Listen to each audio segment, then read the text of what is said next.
Hello dear student welcome back our YouTube channel SS Kumari study मु आशा करुँची तो मैंने समस्ते भलरे थिबो जेमिति कि तो मैंने समस्ते स्क्रीन रे देखि पारुथिबो। आज आम डिस्कसन करूछे भारत रे स्थानीय शासन बा तुमरो जो लोकल गवर्नेंस इन इंडिया सही विषयटी को सो वीडियोटी को स्किप करिवो नाही एवं संपूर्ण रूपे देखिबो जहा द्वारा कि तो मैंने समस्ते भारत रे स्थानीय शासन कहिले कौन बा आमर जो लोकल सेल्फ गवर्नमेंट रही तार अर्थ कौन एवं से किपरि उत्पत्ति हैला तार डेवलपमेंट किपरि हैला बा तार विकास किपरि हैला ताहाको तुमे संपूर्ण रूपे बुझी पारिबो। जदि सेशन टी भल लागिबो देन ताकू लाइक करिवो, चैनल को सब्सक्राइब करिवो एवं पाखरे था बेल आइकन को प्रेस कर देबो। ता सहित तुमर जदि केही सांग साथी अछंती देन सेमान को मध्ये शेयर कर देबो जहा द्वारा कि समस्ते एही ठीक अछि। So let's start our session. जेमिति कि तो मैंने समस्ते जानिछ पिला माने आम जो भारत देश रही भारत देश कौन अटे गोटे गणतांत्रिक राष्ट्र अटे बा गोटे गणतांत्रिक देश अटे।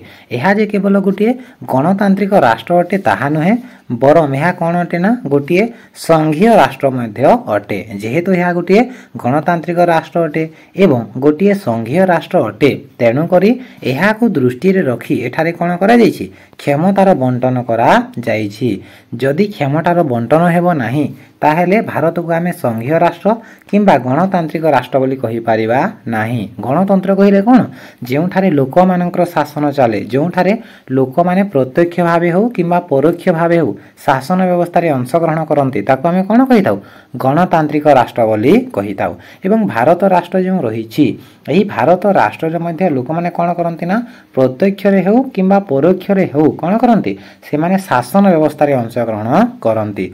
पुनश्च यह गोटे कौन अटे संघीय राष्ट्र अटे दैट मीन्स एठारे तुमर केंद्र सरकार राज्य सरकार रही एवं सेमानंक भितरे कौन होइछि ना क्षमतार बंटन होइछि तेणु याको कौन कहिबा आमे संघीय राष्ट्र बोली कहिबा। जदि एठारे केंद्र सरकार एवं राज्य सरकार रहिबे नाही ताहेले लोक माने शासन व्यवस्था रे अंशग्रहण करि परिबे कि करि परिबे नाही। तेणु करी लोक माने किपरि शासन व्यवस्था रे अंशग्रहण करिवे एवं आमर जो गणतंत्र रही गणतंत्र को किपरि से माने सफल करि पारिबे सेति कोन करा एठारे क्षमतार बंटन करा जाइछि कहा कहा मध्यरे केंद्र सरकार और राज्य सरकारक मध्यरे। जदिओ एठारे क्षमतार बंटन करा जाइछि तथापि गणतंत्र सफल होई पारि नाही। काहे कि सफल होई नाही कारण एठारे तुमरो केंद्र एवं राज्य मध्य क्षमतार बंटन करागला जहा द्वारा कि केवल केंद्र स्तरीय लोक माने एवं राज्य स्तरीय लोक माने कोन हेले शासन व्यवस्था रे उपकृत हेले। मात्र आमर जो राज्य एवं केंद्र को छाड़ी देले आंचलिक स्तर रे ठीक अछि जदि एटा राज्य अटे एवं एटा जदि केंद्र अटे ताहेले केंद्र स्तर रे जो लोक माने रहउतिले एवं राज्य स्तर रे जो लोक माने रहउतिले से माने ही कोन हेले शासन व्यवस्था रो सब सुविधा सुयोग पाई पारिले। मात्र राज्य और केंद्र स्तर को छाड़ी देले निम्न स्तर रे जो लोक माने रहिले से माने कोन हेले शासन व्यवस्था रो वंचित हेले से माने सीधा सलक राज्य को जाई शासन व्यवस्था रे अंशग्रहण करि परिबे कि करि परिबे नै। ठीक सही परि भाव रे एही जो निम्न स्तर रे जो लोक माने अछंती से माने सीधा सलक देश को जाई कि अंशग्रहण करि परिबे कि करि परिबे नै। तेणु करी से माने कोन हेले शासन व्यवस्था रो वंचित हेले जहा द्वारा कि तुमरो गणतंत्र सफल होई पारिला नाही। तो एई जो गणतंत्र रहिछि एही गणतंत्र किपरि सफल हेबो ताहाकू चिंता करी कोन कले ना तृणमूल स्तर रे बा ग्रासरूट लेवल ले कोन कले तुमरो गणतंत्र प्रतिष्ठा करिबा पई स्थानीय शासन बा तुमरो स्थानीय सरकार रो स्थापन कले। जेमिति राज्य सरकार एवं केंद्र सरकार रहिले एवं राज्य स्तरीय लोक माने उपकृत हेले सेमिति स्थानीय अंचल रे तुमरो स्थानीय शासन बा स्थानीय सरकार रो स्थापन कले जहा द्वारा कि तुमर जो छोटिया छोटिया अंचल गुड़ाक रही बा स्थानीय अंचल रही सेठारे लोक माने मध्य उपकृत हेबे बोलिकी जहा को आमे कोन कहि थाउ स्थानीय सरकार बा लोकल सेल्फ गवर्नमेंट बोली कहि थाउ। बुझी हला ना पिला माने जदी क्लास टी बुझी होउची देन एहा को लाइक कर दियो ठीक अछि। तेबे जो स्थानीय शासन बा आमे जो लोकल सेल्फ गवर्नमेंट कहूचे यार अन्य नाम होची स्वायत्त शासन व्यवस्था। ठीक अछि पिला माने या को आमे कोन कहूचे स्वायत्त शासन व्यवस्था। So that means cone so that means निजे एवं आयत दैट मीन्स निज आयत रे आमे निज को निजे कोन करिबा शासन करिबा होची स्वायत्त शासन। जेउठारे कि केंद्र सरकार रहिबे राज्य सरकार रहिबे ता सहित तुमर स्थानीय सरकार मध्य रहिबो एवं उभय केंद्र राज्य और स्थानीय सरकार मध्य कौन हेबो क्षमतार बंटन हेबो। केंद्र और राज्य सरकार ठारू किछि क्षमता आनी आंचलिक सरकार बा स्थानीय सरकार को मध्य प्रदान करा जिवो जहा द्वारा कि लोक माने कोन हेबे शासन व्यवस्था रे अंशग्रहण करिवे। तो एठारे देखो तुमरो केंद्र सरकार को पाखरे किछि क्षमता रहिला राज्य सरकार को पाखरे किछि क्षमता रहिला एवं स्थानीय सरकार बा हमर जो लोकल गवर्नेंस रहिला बा आंचलिक सरकार जो रहिला तांको पाखरे मध्य किछि क्षमता रहिला। जेहेतु एठारे क्षमतार बंटन हैला तेनु करी यहा को आमे कोन कहिबा क्षमतार विकेंद्रीकरण बा गणतांत्रिक विकेंद्रीकरण बोली कहिबा। यहा को आमे तृणमूल गणतंत्र बोली मध्य कहि पारिबा। ठीक अछि पिला माने तेबे जो आमे जो लोकल सेल्फ गवर्नमेंट पढिले बा जो स्वायत्त शासन व्यवस्था पढिले ताहार उत्पत्ति किपरि हैला आमे तो बुझी गले स्वायत्त शासन व्यवस्था बा लोकल सेल्फ गवर्नमेंट कहा को कहबा। यहा को आगे रिपीट कर दउछि देखो लोकल सेल्फ गवर्नमेंट कहिले भारत रे तृणमूल स्तर रे किपरि गणतंत्र प्रतिष्ठा हेबो सेति पई कोन करा गला तुमरो आंचलिक सरकार बा स्थानीय सरकार स्थापन करा गला एवं सही स्थानीय सरकार को कोन कहिले आमे तुमरो स्वायत्त शासन व्यवस्था बा तुमरो लोकल सेल्फ गवर्नमेंट बोली कहिले। यहा द्वारा कोन हैला क्षमतार विकेंद्रीकरण हैला जहा को आमे कोन कहि थाउ तृणमूल स्तर रे गणतंत्र प्रतिष्ठा बोली कहि थाउ। तेबे यार उत्पत्ति किपरि हैला ताहा आमे देखिबा। ठीक अछि वर्तमान आमे जानिबा जे हमर जो लोकल सेल्फ गवर्नमेंट रहिछि तार उत्पत्ति किपरि हैला बा तार विकास किपरि हैला। तेबे जो स्वायत्त शासन व्यवस्था रहिछि बा स्थानीय शासन व्यवस्था रहिछि एही चिंतन आधुनिक नुहे बरम या कोन अटे बहु प्राचीन बा बहु पुरातन अटे। यह बहु पूर्वरु सृष्टि होइछि। जदि आमे इतिहास को अध्ययन करिबा ताहले देखिबा जे एही स्वायत्त शासन व्यवस्था वैदिक युगरु आरंभ होइथिबार सूचना मिली थाए। एही जो वैदिक युग रहिछि पिला माने एही वैदिक युगरे बा एही प्राचीन समय रे सभा और समिति नामक संगठन प्रतिष्ठा करा जाइतिला एवं सही सभा और समिति रे जने मुख्य रहितिले एवं सही मुख्यंक अधीन रे कोन करा जाउतला ग्रामर शासन संपर्क नीति निर्धारण करा जाउथिला। जेमिति वर्तमान हमरो ग्राम पंचायत रहिछि हो कि नै एवं ग्राम पंचायत रे आमे सरपंचक अधीन रे कोन करूछे ग्राम पंचायत रो कल्याण पई विभिन्न नीति नियम प्रणयन करूछे। ठीक सही परि भाव रे प्राचीन समय रे मध्य सभा और समिति नामक कोन थिला ना संगठन थिला एवं सेठारे जने मुख्य रहुथिले जाहाकु कि ग्रामणी कहा जाउथिला एवं सही ग्रामणी रो अधीन रे नीति नियम प्रणयन होउथिला। अतएव आमे कोन कहि परिबा अतएव आमे कहि परिबा जे एही स्वायत्त शासन व्यवस्था रो चिंतन आधुनिक नुहे या बहु प्राचीन अटे बहु पूर्वरु या कोन हैतला सृष्टि होइथिला एवं एही समय रे अर्थात एही वैदिक युगरे ग्रामवासी माने कोन करथिले ना 5 जन को चयन करूथिले। सही 5 जन कोन करूथिले सभा और समिति रे योगदान देकी नीति नियम निर्धारण करूथिले एवं वर्तमान समय परि प्राचीन समय रे मध्य यहा को दुई भाग रे विभक्त करा जाइतिला।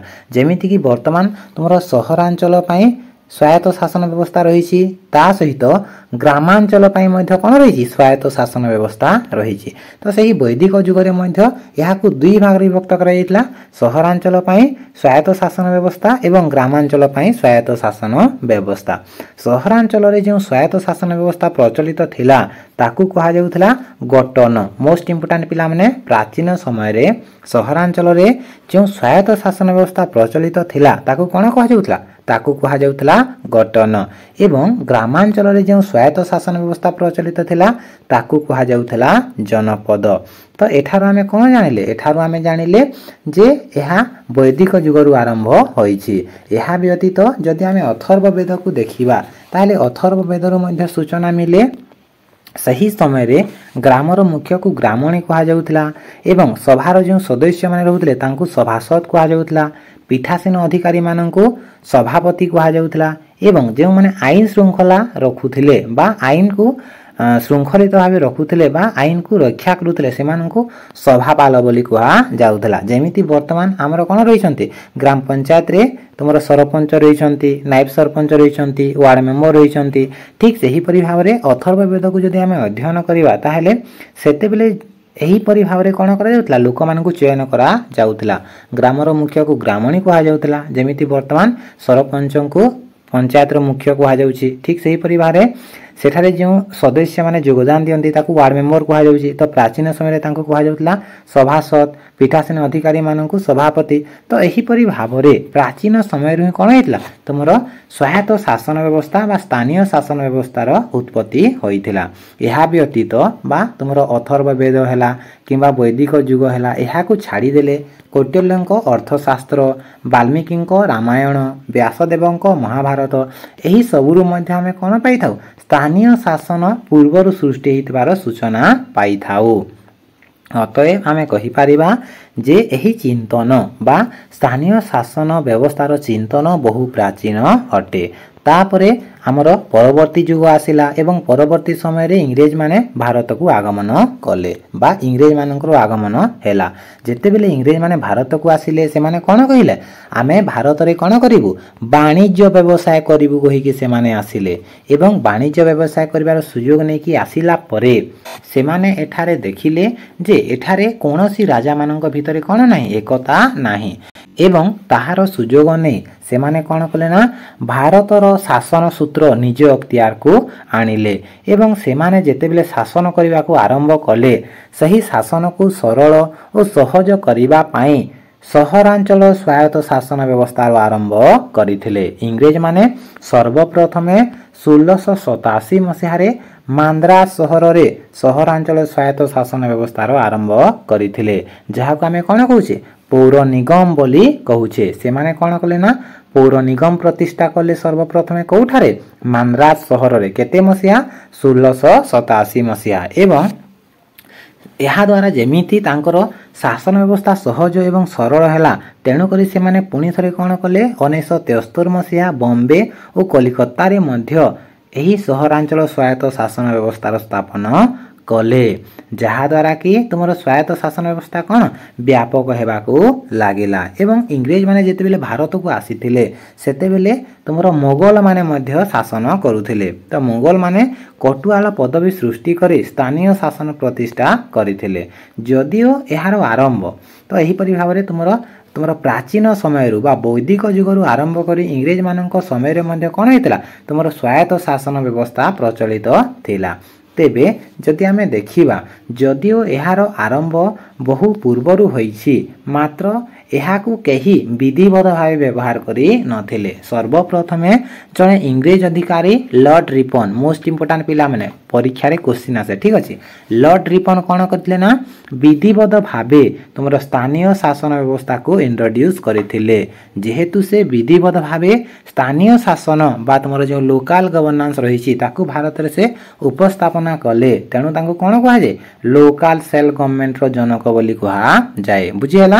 ତ ଏହିପରି ଭାବରେ କ'ଣ ହେଲା, ତୁମର ଲୋକାଲ ସେଲ୍ଫ ଗଭର୍ଣ୍ଣମେଣ୍ଟ ବା ଲୋକାଲ ଗଭର୍ଣ୍ଣାନ୍ସର ଉତ୍ପତ୍ତି ଘଟିଥିଲା।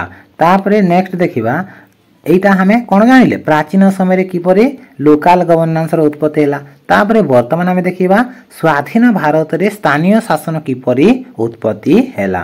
ତ ଇଂରେଜମାନେ ଆସିଲେ, ଇଂରେଜମାନେ ଭାରତରେ କ'ଣ କଲେ, ଶାସନ କଲେ। ସେମାନେ 1687 ମସିହାରେ ପୌରପାଳିକା ବା ପୌର ନିଗମ ଗଠନ କଲେ ସହରାଞ୍ଚଳ ସ୍ୱାୟତ୍ତ ଶାସନ ବ୍ୟବସ୍ଥାକୁ।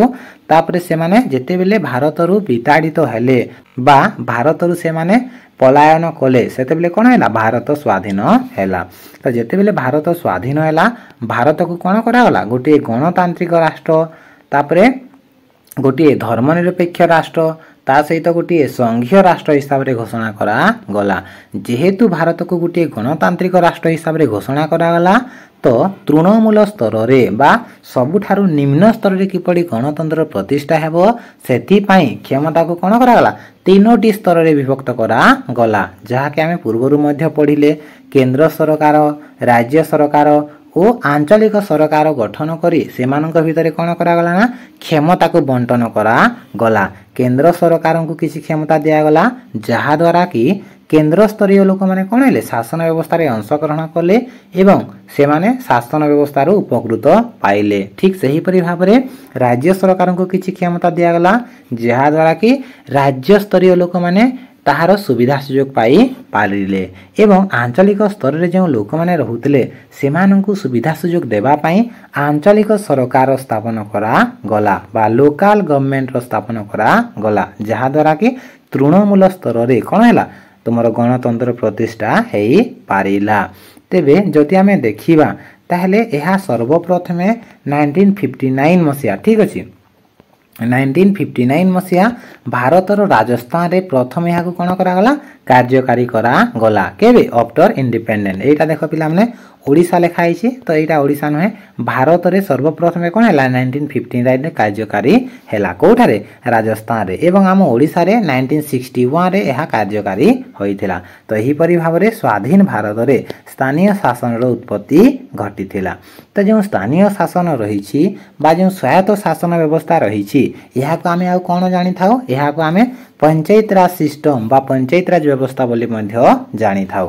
तो वर्तमान आमे जानिबा जो पंचायत राज व्यवस्था प्रचलित हैला बा जो तुमरो स्वायत्त शासन व्यवस्था प्रचलित हैला भारत रे ताहा कोन पई प्रचलन करा गला। तो स्वायत्त शासन व्यवस्था को आमे पंचायत राज व्यवस्था बोली मध्य कहि थाओ। तो यहाँ को प्रचलन करिवार केतेक मुख्य कारण थिला जेमिति कि भारत गोटे गणतांत्रिक राष्ट्र अटे। जदि इटा गणतांत्रिक राष्ट्र अटे तो जदि एठारे तुमर पंचायत राज व्यवस्था कार्यकारी करिवो नाही बा स्वायत्त शासन व्यवस्था कार्यकारी करिवो नाही ताहे लोक माने शासन व्यवस्था रे अंशग्रहण करि पारिबे कि करि पारिबे नाही। तो सेमाने किपरि शासन व्यवस्था रे अंशग्रहण करिवे सेतिमे कोन करागला तुमर स्वायत्त शासन व्यवस्था बा तुमर लोकल गवर्नेंस बा अन्य अर्थ जदि कहिबा पंचायत राज व्यवस्था को कार्यकारी करा गला। यह व्यतीत आ गुटे रीजन थिला भारत शासन आईन जेते बेले इंग्रेज सरकार भारत रे शासन करुथिले तो इंग्रेज मानक विरुद्ध रे कोन करथिले भारतीय माने स्वर उत्तोलन करिथिले। तो सेते बेले भारत शासन आईन बा गवर्नमेंट ऑफ इंडिया एक्ट आनिथिले कि आनिथिले इंग्रेज सरकार। तो सेते बेले इंग्रेज सरकार कहिथिले जे किछि क्षमता तुमरो ब्रिटिश हाथ रे रहिबो एवं किछि क्षमता आमे राज्यर राजा मानकु प्रदान करिवो किंतु एई नियम जो भारत शासन आईन नियम थिला सेटा कार्यकारी हे पारिला नाही कारण तुमरो 1939 रु कोन हैला सेकेंड वर्ल्ड वार बा द्वितीय विश्व युद्ध आरंभ हे गला। फलरे ए जो भारत शासन आईन अणा जाइथिला ताहाकु दृष्टि रखी मध्य तुमरो पंचायत राज व्यवस्था बा तुमरो स्वायत्त शासन व्यवस्था को कार्यकारी करा गला। जदि आमे कहिबा ताहेले तुमरो जो भारत शासन आईन कोन कहितला स्वायत्त शासन व्यवस्था रो मूलदुआ पकाइथिला। ठीक अछि तापरे नेक्स्ट एवं मुख्य कारण थिला महात्मा गांधी ग्राम स्वराज। ठीक अछि आमे जेते भी रीजन पढ़िले भारत गोटे गणतांत्रिक राष्ट्र थिला सेतिमे कोन हैला एठारे पंचायत राज व्यवस्था बा स्वायत्त शासन व्यवस्था बा तुमर जो लोकल गवर्नेंस को कोन करागला कार्यकारी करा गला। आ गुटे कारण थिला तुमर भारत शासन आईन 1935 सेतिमे कोन करागला एठारे स्वायत्त शासन व्यवस्था को कार्यकारी करा गला। तो यह व्यतीत महात्मा गांधी जे कि हमरो जातिर पिता अटंती से मध्य कोन कहितले ग्राम स्वराज प्रतिष्ठार स्वप्न देखिथिले कारण से जानिथिले बा से अनुभव करिथिले जे भारत कोन अटे गोटिए ग्राम बहुल राष्ट्र अटे।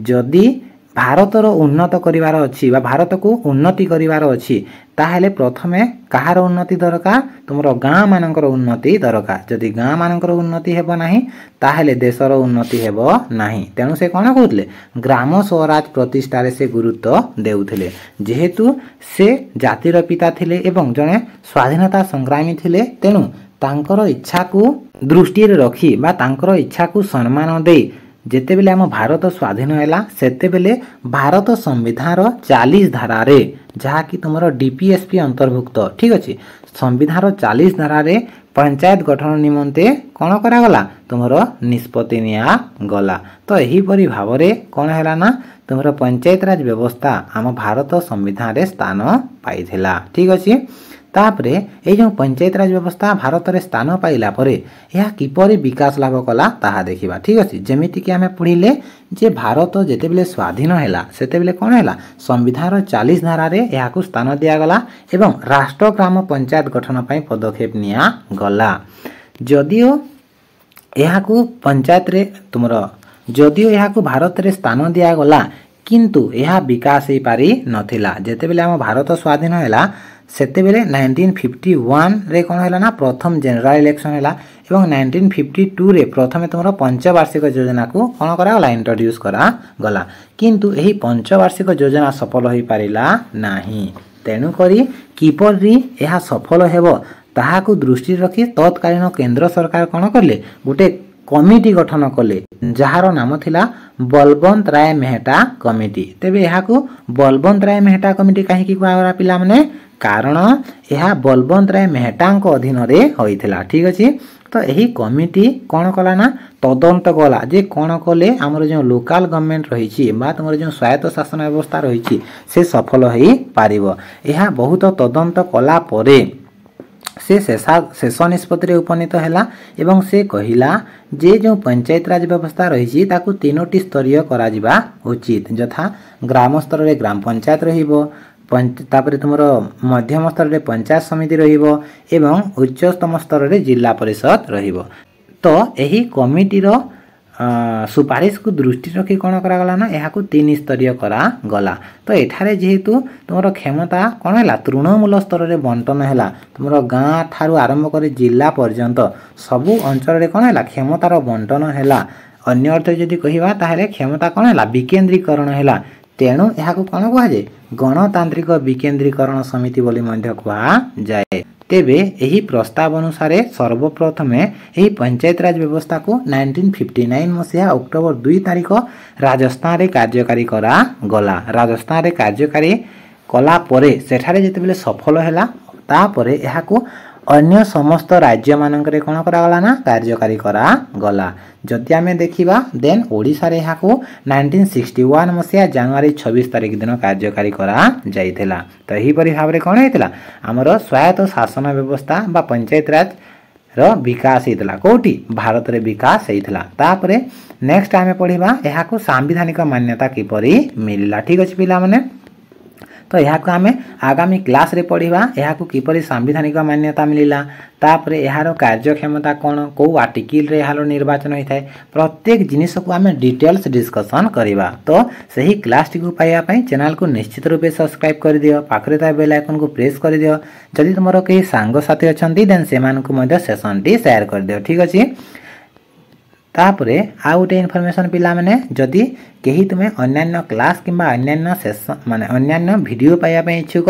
देन तुम्हें माने हमर YouTube channel SS Kumar study को विजिट करी सेठारो विभिन्न क्लास गुड़िक पाई पारिबो जहा कि तुम +2 फर्स्ट ईयर +2 सेकंड ईयर अटे यह व्यतीत एग्जाम पाई बहुत शीघ्र आमे टेस्ट सीरीज कौन करवा आरंभ करवा सो से जड़ित होगापी मोर व्हाट्सएप नंबर 7653807108 नंबर रे कौन कर मेसेज कर सो आज क्लास टी को एतिक शेष करिया पिला माने थैंक यू।